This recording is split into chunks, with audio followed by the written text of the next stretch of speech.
The lawyer didn't pause for effect. He slid the papers across the desk like grocery receipts. The inheritance was modest, enough to be useful, not enough to feel life-altering.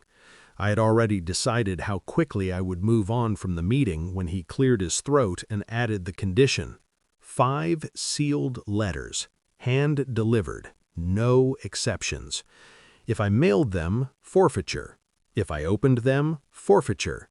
If even one wasn't delivered, forfeiture. I remember nodding before I fully understood what I had agreed to. Not curiosity, habit. My grandmother had always been a woman you didn't interrupt, even after death. The letters were heavy in a way paper shouldn't be. Thick envelopes, names written in her careful, slanted hand, no return addresses, no explanations. The first address led me to a narrow house that looked tired rather than old.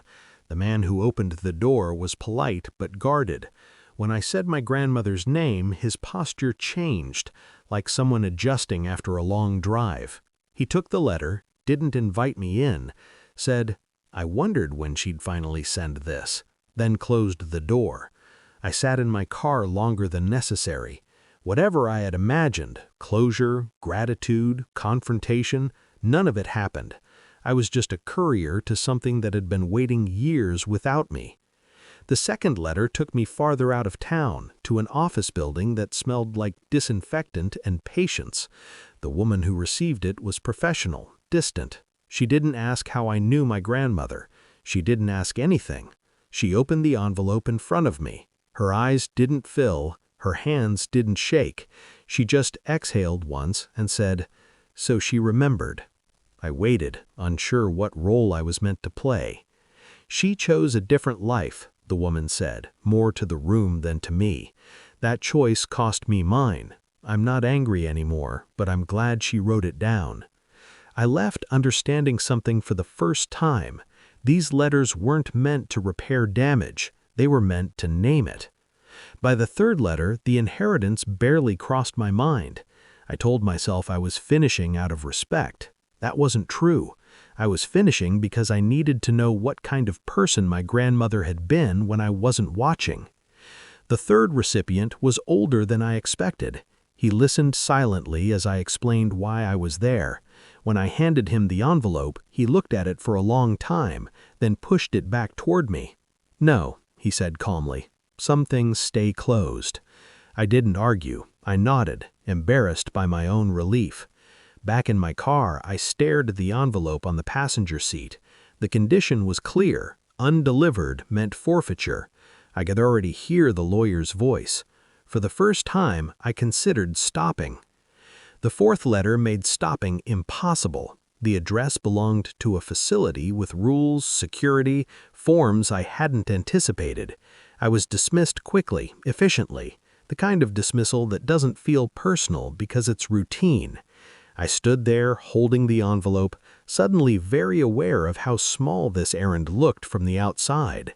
Then someone checked the documentation I had been told to bring just in case.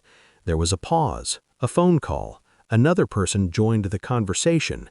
Authority arrived quietly, but unmistakably. "Escort them," someone said. No apology, no explanation, just access. The recipient accepted the letter without expression. I wasn't allowed to stay, but as I was let out, I understood something that surprised me. My grandmother hadn't trusted me with power. She had trusted me with process, with follow-through. The final letter was the only one that frightened me. The address was familiar in the way places you've avoided often are. The person who answered the door looked at me for only a second before nodding. "I see it," they said. "The way you stand." She did that too. They opened the letter slowly, read it carefully, then looked up at me with something close to recognition. "She didn't ask me to forgive her," they said. "She asked me to witness who she became." They folded the letter and handed it back. "You're not here by accident." I didn't know how to respond. I didn't try. When it was over, the inheritance felt almost symbolic. Useful, yes, but no longer the point. What stayed with me was something quieter. the realization that my grandmother had spent her life leaving things unfinished, then chose, at the end, to finish them without control over the outcome. She didn't demand reconciliation, she didn't manage reactions, she documented truth and trusted someone else to carry it. I think she chose me because I wouldn't dramatize it, because I wouldn't turn it into spectacle or absolution. Since then, I've noticed a change I don't talk about much. I return calls I used to avoid. I say things earlier. I don't confuse silence with peace anymore.